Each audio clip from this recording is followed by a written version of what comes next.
লাগলো আর কিভাবে খবর পেলেন একটুখানি প্লিজ।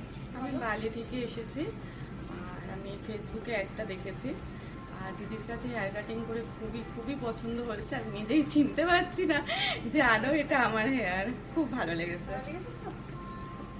Thank you.